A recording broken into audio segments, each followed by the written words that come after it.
I'm actually someone who really likes to have facts. And I think the best fact is to find out for yourself what works and what doesn't. Calorie, the science behind it is really not correct if you really look at it. All Western diseases today, whether that's diabetes, whether that's overweight, whether that's cancer, whether that's all kinds of psychiatric disorders, whether it's Alzheimer, all of them have a significant metabolic component. Our bodies continuously are in this high state of carbohydrate glucose, which results in a high state of insulin. And that causes damage to our system. But if you really want to restore metabolic health, then keto as an intervention, doing that for 3 months, is incredibly powerful. Hallo, welkom bij Bram Bakker in gesprek met, of today, BB in conversation with. Voor de tweede keer in het Engels, en dat blijf ik vanaf nu hier doen. Haak niet af, we hebben ondertiteling. I'm in the head offices of Go-Keto, and I'm talking with Ben Nordemann, who founded the company, who leads the company, and what brought him into this company. It's all about ketosis, but let us start with Ben's personal journey. What brought you here, Ben? Thank you so much, Bram, and wonderful to have you here in the studio. And I'd love to tell you a little bit about how this all got started. My name is Ben Nordemann. I'm 59 years old. And I started the company about 12 years ago. But the journey goes back a bit longer. Actually, if I look at my time at secondary school, I was always my dream to be a cardiologist. Oh, wow. Actually, to be a surgeon as well, a heart surgeon. That was my... At least a medical doctor. A medical doctor, a medical heart surgeon. That was my dream. And where that came from, I have no idea. Because we have no doctors in the family and no friends or whatever. So this was I definitely wanted to be what I think today is called a thorax surgeon. Thorax surgeon? Yes, that was the most beautiful thing that I could imagine. And but then trying to get into medical school in the Netherlands was difficult because you have a lottery system. Yeah. And I was unlucky in the lottery system. There are much more candidates than places. Yes. Yeah. But okay, I said, this is what I want to do. So I did 1 year of medical school in Belgium for the first year. And then I tried to do a second time into medical school in the Netherlands. And again, I was not lucky. You were unlucky in the lottery, yeah. And then I kind of reflected on and said, what do I want to do? In Belgium, the whole curriculum was much, much longer than in the Netherlands. And I decided to stop my studies in Belgium. I came home. And the question is, what then? And my father said, well, Ben, you should maybe make something out of your year. And why don't you do bookkeeping? My father was an accountant at KPMG. And so I did. And I actually enjoyed it, part of that. And that led me to sign up for a business study. This was something relatively new. So I selected business studies in Rotterdam. You went into economics. Yeah, well, he wanted me to be in economy, but I saw all the piles of paper on his desk and I said, no, I don't want to do that. And so I applied for a business degree in Rotterdam, but there were very few places. And again, I was unlucky and couldn't get in. But I was then placed in Enschede, which is the eastern part, to do technical business studies.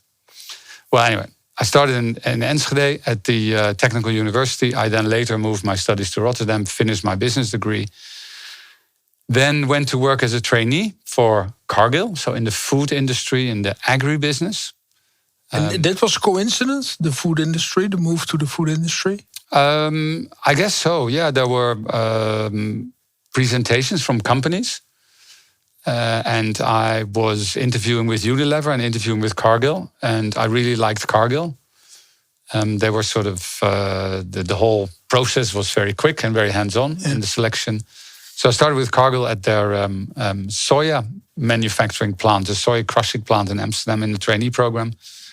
Learned a lot about international trade, about commodities, about food ingredients and so on, until I was approached by Ahold, who were starting up their global sourcing. This is a Dutch retailer who was very ambitious in becoming a global player. And they succeeded in that? They succeeded, but they also partly crashed afterwards. Yes. A little bit too ambitious, but a wonderful time there, setting up the whole global sourcing, global purchasing. I learned a lot about supply chain. I was in all kinds of fresh products, from tomatoes and apples to oranges to mangoes to seafood. I visited salmon farms. I went to see where we could do better shrimp sourcing and farming in Thailand and Vietnam and so on. So a lot in that whole area. For many, many years. Also did a lot of private labels, so retailer brands. Then I was approached by A.S. Watson, which is a Hong Kong company and operator of many, many drugstores and perfumeries in Europe.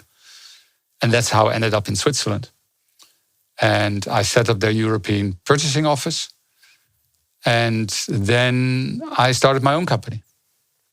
And how long? That's 12 years ago, you said already? 12 years ago. That's 12 years ago. It started actually a little bit as a hobby. It started, it's a coincidence, but maybe not. A good friend of mine, she said, hey, Ben, you should, you're always interested in food and nutrition, all of that. You should meet Paul. And I said, okay. So I phoned up Paul, and his name was Paul Hugenholz. And we agreed to have lunch the next week. So I sit down for lunch on a Tuesday or Wednesday, I'm not sure. And I sit down with Paul and in the meantime, I found out that Paul was not just Paul. He was actually the quite famous cardiologist, Professor Dr. Paul Hugenholz. And I was talking to him and said, hey, where do you live? Expecting that he would live sort of around the corner from where I lived in Zurich. He said, no, I live in Wageningen. And I came last night with my Porsche. And he was 80 years old at the time. And he had done clinical studies on polyphine, a grape extract, and discovered in the clinical studies at the University Medical Center in Utrecht that you could actually improve situation of inflammation of the arteries. Yeah. And in a way, reverse or improve arteriosclerosis. And I thought, wow, this is it. Somehow it came back to my idea of being the area of cardiology. The medical doctor boy in Ben awoke. Yes. Yeah. So I phoned up my old friend, old colleague, Luc, and I said, Luc, I've got the idea. We're going to start our own company. And that's where we started. And we started with our first product, which we still have today, called Good for Heart, with this polyphine from Paul Hugenholz in there. And that's 12 years ago. Okay. And is Paul still with us, or? Well, I'm not sure. The last time I had contact with him was about 2 years ago, when he was in advanced stages of dementia. Oh. And so the arteriosclerosis got him. I guess so. Yeah. I guess so. Yes. So, but hey, so we went through ups and downs. It turned out to be not as easy to convince people that prevention is better than cure. And also people were looking at other things. They were asking us about cholesterol, about health and so on. So we ended up into cholesterol meters, blood glucose meters. And I guess about 7 or 8 years ago, we were selling a ketone meter. And we were all of a sudden selling a lot of those. And I didn't really understand, because I thought that keto or ketones in diabetes is dangerous. And so I started phoning up our customers, said, why do you buy this device? Well, because I'm in a keto diet. Okay, so I started studying keto diet, started reading books, watching lots of videos, going to conferences. So you're selling ketone meters, what eventually got you into... Yes. Yeah, That's funny. Yeah. That's funny. I discovered that I had been on a keto diet before without knowing it. Okay. Because a few years earlier, I like to go to the gym, and I always said, I want to see that six-pack. Yeah. So everybody said, well, then you have to cut your carbs under 30 grams, and then you burn fat. I had no idea that this was called ketosis. So I did, and it worked. And I still have my list of everything I ate at the time. You still have your six-pack. Yeah. sort of. And so I had done it without knowing it. And then I started looking into it. At first, I was a bit skeptical because a lot of people do this for quick weight loss. And I thought, okay, is this the news craze and how serious is it? But the scientific foundation on keto and where it comes from and how much part of our physical bodies it is so overwhelming and continues to be stronger and stronger every day, that we then decided to say, hey, okay, people asked me and said, hey, Ben, can you help us? Because we're not really sure how to do it well. Where can we find the products? Where can we find the information, etc.? And that led to the start of Go-Keto as a brand, Go-Keto as products, and everything that we do today. Okay, but I think it's important. It's not about weight loss, because that's probably the most well-known side effect of a diet. It is. I mean, basically, what it really is about metabolic health. Yeah. And if you look at all Western diseases today, whether that's diabetes, whether that's overweight, whether that's cancer, whether that's all kinds of psychiatric disorders, whether it's Alzheimer, all of them have a significant metabolic component. Yeah. And what do I mean with that? That if you look at them, then all of them actually come back to insulin resistance. And insulin resistance for many people is maybe a difficult word. You could also call it glucose or carbohydrate poisoning. But there's already a new problem, because if you talk about insulin, people think about diabetes. And this diet has nothing to do with diabetes. No, but it talks about metabolic health. And because of our today's food, in America they call it the SAD diet, the standard American diet. Yeah. We typically eat at least 3 times a day. And in between, we snack. We take a biscuit, we take maybe a piece of cake, we take a bar, whatever. Sweet stuff. So we have a 4 to 6 times per day intake of high carbohydrates. And that's not a natural compound of what we used to eat. No, humans weren't, in the evolution, we weren't eating 7 days a week. No. Maybe once, maybe twice, but also many days we were not eating because there was no food. We had to go hunt, or we had to go gather or go fish to find it. And now, today, eating everything all those times is a lot. Yeah. And our bodies continuously are in this high state of carbohydrate glucose, which results in a high state of insulin, and that causes damage to our system. But if you say it like this, it's also maybe not the natural way of feeding ourselves that we've been doing the last decades. No. I mean, right now, what we consider as a normal diet is actually not a normal diet. It's like it's Christmas and party time and carnival every day, every hour of the week, every day of the week. Our bodies are made to burn on 2 different types of energy. We can burn carbohydrates and we can burn fat. And this is just a natural phenomenon. This is how our bodies are made. This is how evolutionary we've been able to thrive. We can change. Yes. And how old is that system? Because there are people who say carbohydrates weren't even part of our food for ages. No, the expectation is probably carbohydrates is only of the last few hundred years, or maybe a few thousand, but not in the few millions of years. No. So it's a newer system to burn your carbohydrates. Yeah. And actually, our bodies thrive on burning fat, and carbohydrates, depending where they come from, can even be challenging for a lot of people because of our digestive system. So if you compare us with apes, then apes have a much longer digestive tract, which means they are very good at digesting plants. Yeah. Because you need more for that. Actually, as humans, we are not very good at digesting plants. It's much more difficult. When we left the trees and when we started eating meat, 2 things happened.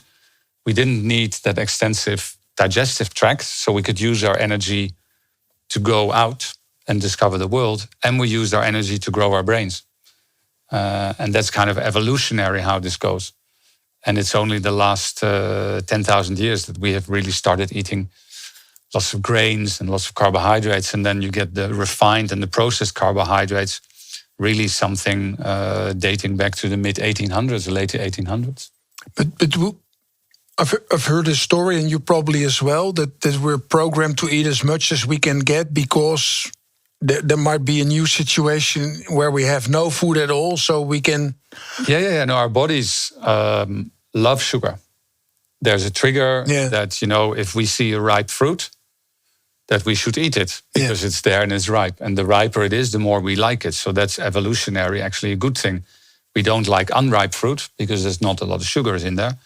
But we do have a preference. We smell it. Yeah, we smell it, we taste it, and so on. So there's naturally that tendency to like that. Yeah.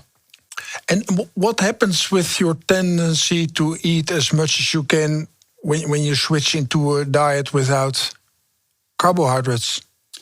Well, most of the hunger the hunger that today we call being hungry is just we take, a pasta or a piece of cake or whatever. We process the carbohydrates. They're pretty much gone after about an hour and a half. Yeah. And then our bodies ask for more because we have this dip. Yeah. If you're consuming fat, then you don't have that. Then you have this consistent energy and also what in English they call satiety, which means you're not hungry for more.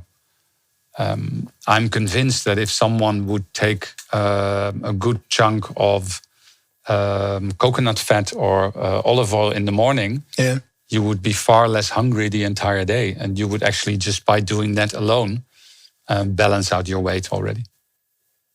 You would lose weight? Yes, because for the majority of the people, because you eat less. Yeah, because you're less hungry. Okay. So the reason why the keto diet or keto nutrition plan, why people lose weight, is, of course, you start burning fat, but also you have satiety. So you have a meal that fills, that gives you, instead of all these empty carbohydrates that keep you asking for more. Yeah.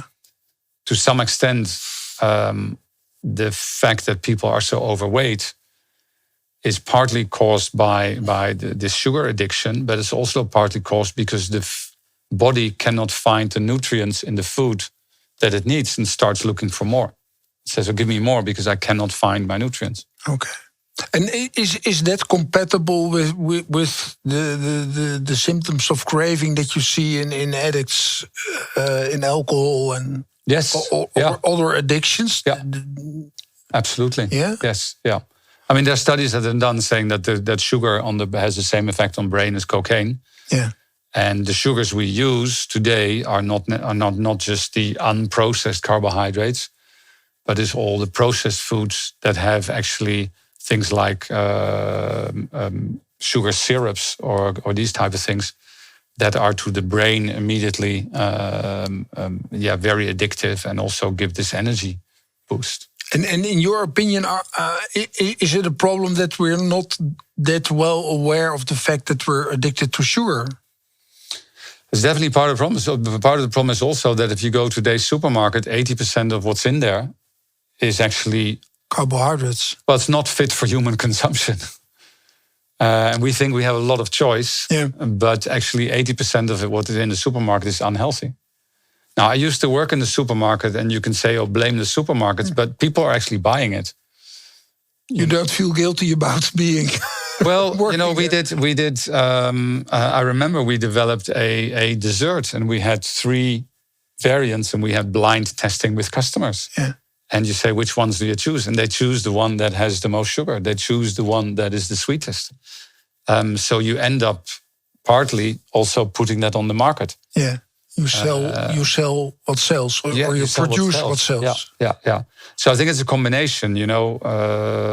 Supermarkets and stores can definitely do their bit, but the consumer also has to realize that the food that is today in the supermarket or in the stores everywhere is just actually very, very unhealthy to us. And then you went into this company following your own experience. So you were experiences the advantages of a ketogenic diet already. Yeah, I mean, in the beginning, as I say, I was a bit reluctant because I thought it was all about weight loss. Yeah. But actually, the weight loss is a side effect. Yeah. The reason I am such a fan of keto is that if your metabolic health is not where you want it to be, keto is an intervention. You can do several steps. Yeah. I think if you reduce your carbohydrate intake, if you avoid processed food and avoid seed oils, then you are already making a major step. But if you really want to restore metabolic health, then keto as an intervention, doing that for 3 months, is incredibly powerful. And you can yield great results. And then afterwards, of course, if you go back completely to your old habits, then at the end of the day, you get into the same situation. But if you're able to then hopefully be more aware of what you're eating, then you have a big win. Yeah. Now, we're both believers. You're selling the products that one can use. But in your opinion, what do we need? Medical doctors that do research, or GPs that promote less carbohydrate intake? Where? We need to do everything. I mean, there's lots of scientific research going on. Who founds this? Because Pepsi Cola is not... No, it's mostly self-funded in different ways. There's a few foundations that do this. There's the Bezuki Foundation. There's the European Keto Foundation. There's a few other organizations. There's individuals that support this. There's also medical doctors who kind of do this more or less on their own because they have experienced something and then decided... In themselves, probably? Yeah. So, for example, in the UK, there's someone with a significant bipolar disease who's been able to get into full remission with the keto diet, and who then said, okay, I want to use this in my practice and I want to study and so on. And he's getting funding. But yeah, definitely more funding would be is something that we need. Yeah. But also getting it out to the public at the moment, the majority of people think that fat is bad and that fat makes thick. Yeah. And it's very difficult for people to realize that fat is actually good and probably one of the best things. And that there is no difference for the body between saturated fat and unsaturated fat. The only difference is saturated fat is solid at room temperature and the other stuff is oil. But this is a big thing in becoming a medical doctor. You learn a lot about differences between types of fat. Yeah. So we check LDL and HDL. And now you say it's... The fat that we eat, I'm talking about. Yeah. The cholesterol, there is no... In science, there's no link between cholesterol and cardiovascular disease. It's not there. Okay. And actually, all the studies have shown that people with a higher cholesterol live longer. And that only people with high cholesterol and certain other medical conditions, that they need to work on that. For the majority of people, cholesterol is essential. It's essential for our cells, for our brain, for lots of processes in our system. But this is far away from companies like Unilever that sell their margarine. As a margarine, like it's healthy for heart and... Yeah, I mean, we used to have Becel. That's what I'm referring to. Good for heart and arteries. Yeah. And 20 years later, it was found that actually this is the opposite. But it's still in the head of most consumers. Yeah. So that remains. Yeah. That remains. But all I can say is fat is good. Sugar is what makes you thick. Yeah. And our daily constant consumption of carbohydrates is not good for our system. So ideally, if you can eat less often, give your body time to process the food. It's the same in your kitchen. You don't cook in your kitchen 24 hours a day. You give it time, then you're going to clean it, you're going to put it up everything away. And then, so eating less frequent and significantly reducing our sugar intake is already a major benefit. The big advantage for me is in being in ketosis, I don't need a meal because I don't get hungry. Yeah. I need the calories, but I can take them whenever I want. Yeah, I mean, I do the same. I take one big meal, typically in the morning. And then I usually eat my warm meal somewhere around 4 o'clock in the afternoon. Now that somehow fits in my life. Yeah. But I thrive on 2 meals a day. Okay. And now you have your Go-Keto brand. For the listeners and people who watch, we'll put a link to the products Ben has with Go-Keto. But how far are we with companies like Ahold in getting it into the supermarket? I think a little bit away. What you're seeing definitely in the US, that you see things like keto bars and so on in stores. In stores already. But a lot of that is actually ultra processed. So the question is, it could be no carbs, but it might be incredibly high on sweeteners. And it might actually be ultra processed and very high in protein. And then that's too long and too complicated for today, but ultra processed has risks as well. I think the easiest way to explain what the issue is with ultra processed is it's food that has been taken apart and then put back together. Yeah. And for the body, it's like nutrition has already been chewed.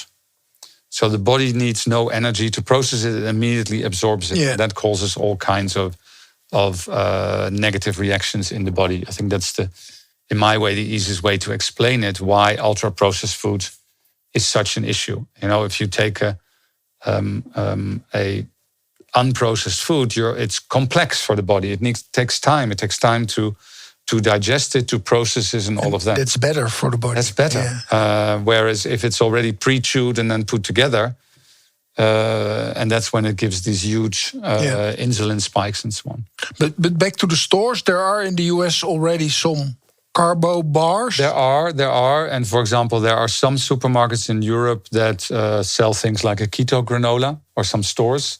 Our keto granola is in Holland and Barrett, for example. But that's in Holland and Barrett already. Okay, I love it. It's wonderful. So it's coming.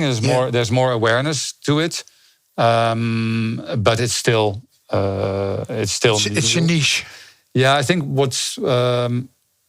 because everything that's keto is pretty much automatically gluten-free, or almost automatically gluten-free, and very low in sugar. Yeah. So we see people not only interested in keto who are really doing keto diet, but actually anybody who wants to live a more healthy lifestyle or is looking for gluten-free or things like that. Yeah. Okay. And what about being a vegetarian or a veganist and still having the ambition to go keto? Because you hear a lot about people say then you have to eat meat and fish. No, you don't have to. You don't have to. You can be vegetarian or vegan and also do keto. What do you eat then? There's lots of vegetables that you can eat. For example, a vegetable like spinach has hardly any carbohydrates. And there's other things that you can eat. What we also found is that typically someone on keto, to have the body, so maybe to quickly explain, if you reduce your carbohydrates to under 30 grams, your body cannot get its energy from carbohydrates. 30 grams a day. Yeah. And it switches to burning fat. And that your body turns fat into ketones. That's why it's called ketosis. What we found is that people who are on vegetarian or vegan diet can actually often go to much more than 30 grams, to 40 or to 50 grams. Because these carbohydrates take more time to digest. Yeah. So it's adding more fat to it and things like that. So it's definitely possible. At the same time, a vegetarian or vegan nutrition plan is definitely a lot better than our standard diet. Yeah. There are, however, quite some significant nutrients that are really only in meat or in fish. Carnitine. And things like that. You can use that with supplements and so on. But us as humans, we have evolved by eating fish and by eating meat. Yeah. So this is something that the body really thrives on. Yeah. But yeah, definitely for a lot of people, a vegetarian or vegan diet works. But then you still may have a problem with the amount of calories you need. So you calories do a lot of spinning. Calories is an interesting story because calories is just something which is it's actually so wrong. First of all, anything on calories can be up and down 20%. It's not really a science behind it. There is nothing about how much energy it takes the body to process that. So although we add it all up, a calorie is just not a calorie. So I think the worst thing you can do is to count calories. Okay. Eat until satiety and don't do calorie counting. And for those that want to lose weight, if you seriously reduce your intake, your body will turn down the thermostat and you will just use up less energy. Yeah, you use less. Okay. Yeah. And then with the moment you go back to normal food, then you immediately gain weight because the body says, "Oh, gimme. I just had a time of starvation.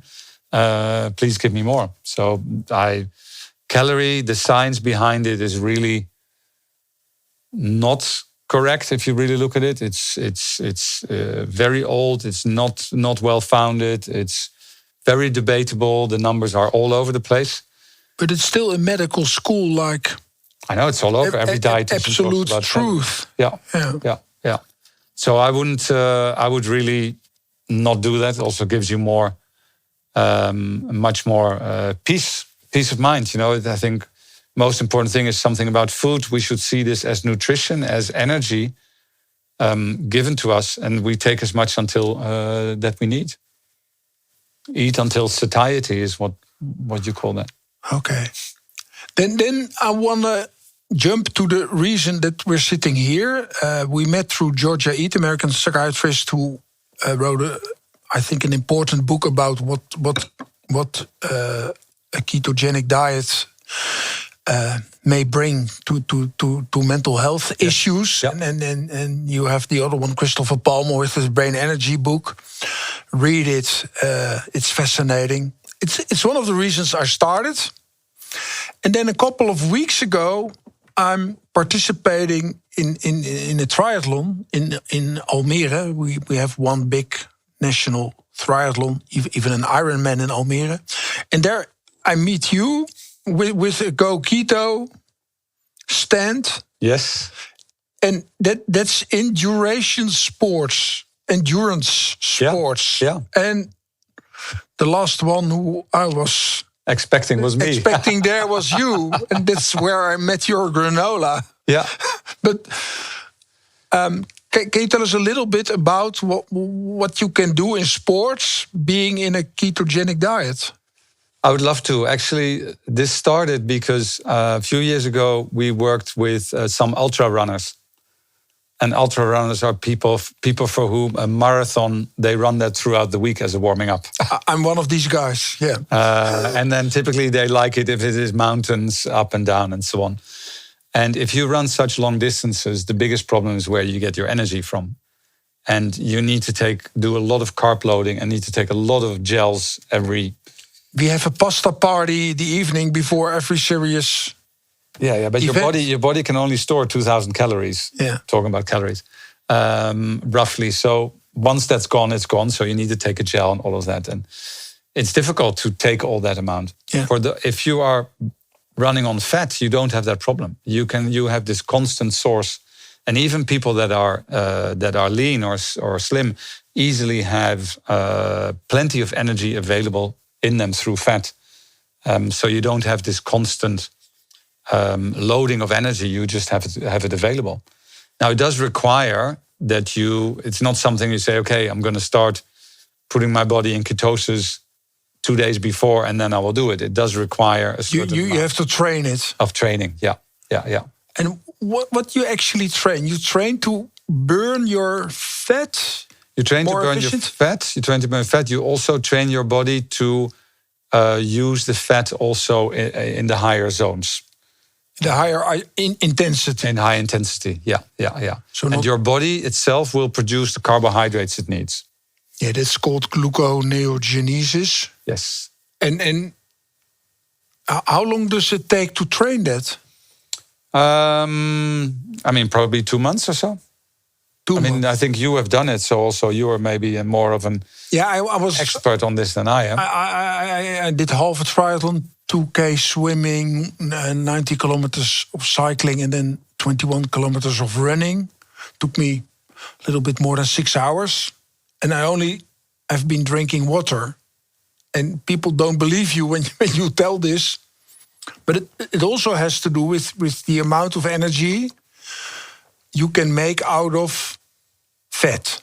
So fat gives you more energy once you're trained than carbohydrates. And that is interesting that you say that, because when you start on keto, you might get a certain amount of energy out of fat. But as you get fat adapted, you're actually able to get much more energy out of that. And that's really a change in your metabolism. It might get a bit technical, but the level of ATP that you're able to get out of fat increases tremendously. So giving you even more energy going forward. Yeah. And people, when I tell people about this, they say things like, you don't have much fat, so that's impossible. While there's also literature that long-distance runners have been doing this for decades. Yes, yeah. And they're all not fat.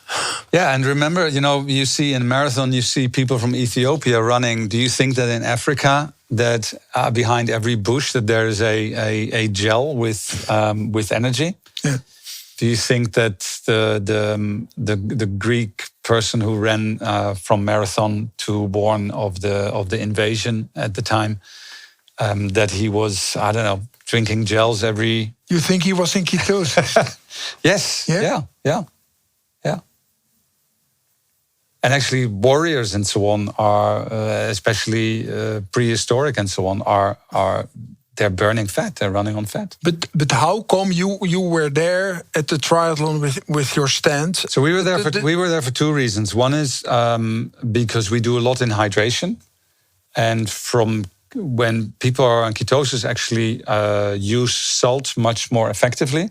So and they don't like to drink things like sugary soda drinks. So we have a whole range of electrolyte drinks. So that was one of the reasons we were there.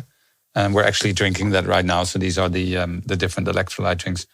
And the second thing is that we're seeing a trend that there are, and it's still small, but there are endurance athletes who are so sick and tired of loading gels and carbohydrates, and who are finding that this works for them.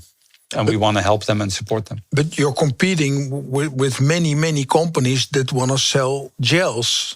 That's okay. Yeah, that's okay. And I don't believe we're competing. I think my message is our bodies are designed to burn two fuels.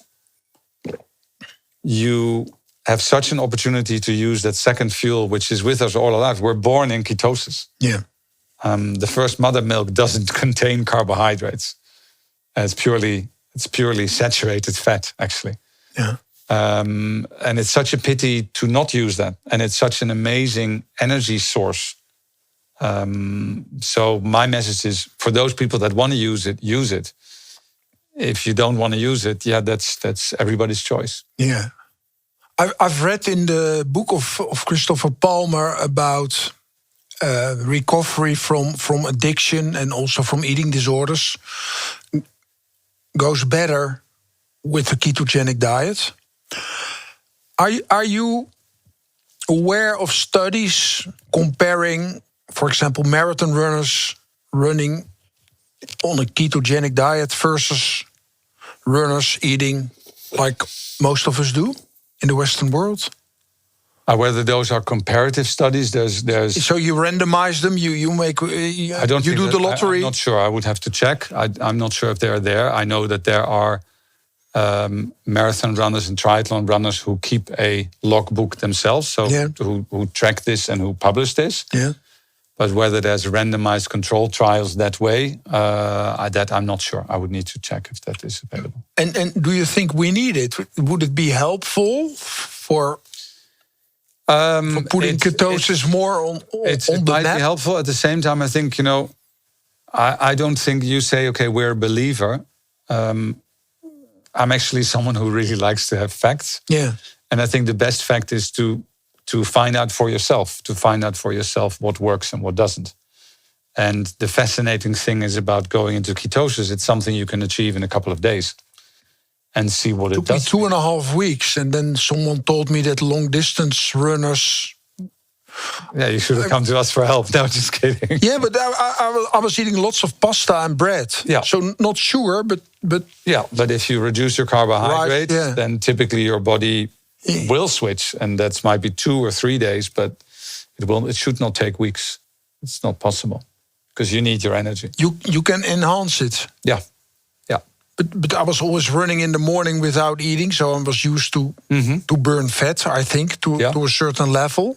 But to get rid of all this, I mean, the storage of carbohydrates, the glucose, or what's called the glucide storage, is in every person pretty much the same, and it reflects about 2,000 calories. And once it's empty, that is also what the runners call hitting the wall. Once they have depleted that, then there's no energy. And the man with the hammer. The man with the hammer, exactly. Yeah. And that's when you need that gel. That's when you need that. But that man with the hammer doesn't come if you're burning fat. That's my experience. So my best marathon for the last 6 years, I'm running 2 marathons every year, was while I was in ketosis. Yeah. And especially my times per kilometer were extremely flat. Yeah. So that's why I was loving it. I'm still loving it. Yeah. Do you help people in endurance sports with this? So Yes, I can imagine that you have a group of people want to run a marathon, so they're preparing for the New York City Marathon. Yeah, we do that. We do that. Or? Well, we do that with a network of coaches. Okay. That we have throughout Europe. And we're actually also further developing the program for specific groups. So until last year, we were really offering sort of helping people with getting into ketosis. But now we're really also tailoring this program more specifics to endurance sporters, to people with long COVID, to people who want to turn around diabetes, and to make it more focused, because although the principles are the same, each of them requires a different emphasis, a different approach. Wow, that sounds good. Yeah. Well, we have a lack of time to do long COVID, and it's funny. I wanted to ask you. For me, we started the talk that I said that I wanted to be a cardiologist. Yeah. And then my life took a totally different turn. And then it wasn't until I was sort of in my 50s that I came on the path where I'm now. Yeah. And actually, right now you're a health worker. Yes, and so somehow for me, the red thread in my life is becoming visible as I look back, and I've noticed that every experience that I've had helps me to do what I'm doing, even though some of the choices that I couldn't do are now grateful on the path that do you see that as well? Is that it sometimes feels like, it was meant to be or something? Oh yeah, I really think so. I've been a sportsman all of my life, and I've been a very serious psychiatrist, medical doctor. And at this point in my life, I get the feeling that I'm combining it, so it comes together. That's why Brain Energy was such a great book for me, and that a ketogenic diet helps me mentally and physically. That's a unique experience, really. It's interesting. I first experienced, without knowing, being in ketosis because I did a fast. Just because it was fashion, let's fast. So I said, okay, let me see if I can do it. So I didn't eat. I just drank water, and I felt so miserable after one day.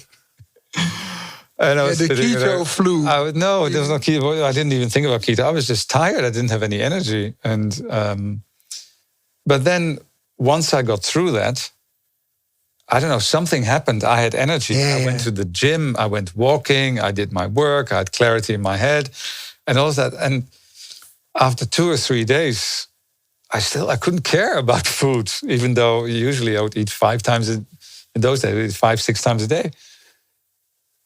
It was only years later that I realized that I must have been in ketosis and all of that, because I didn't know that then. But I thought this was so special to see that we all think that we need food to get through the day. Yeah. But actually not being on food gave me so much more energy and so much more clarity. Now living a mostly keto lifestyle, I have that energy every day. Yeah. I showed you. I had a test on my metabolic age yesterday. You're a youngster. And according to that machine, my metabolic age is 44. So being 59, that's quite a good thing. Yeah. So let's hope we have a few years ahead. Let's hope we have a few years ahead of us. We can lower it. Yeah. Okay. Yeah. Thanks so far. Maybe we have to come back and continue the conversation. Depending on the reactions, if people want more, just send us questions. And Ben has this studio. One of the things I'm thinking of is because sports and endurance sports and keto is becoming a topic. Yeah. To maybe even do a live webinar with a couple of experts where we can do a Q&A. And things like that is something that we could arrange if people are interested, and set that up. That would be fun as well. Thanks so far, Ben. And thank you so much. For the listeners and the people who watch, check the link for all the products that Ben has in his Go-Keto company. Thank you so far.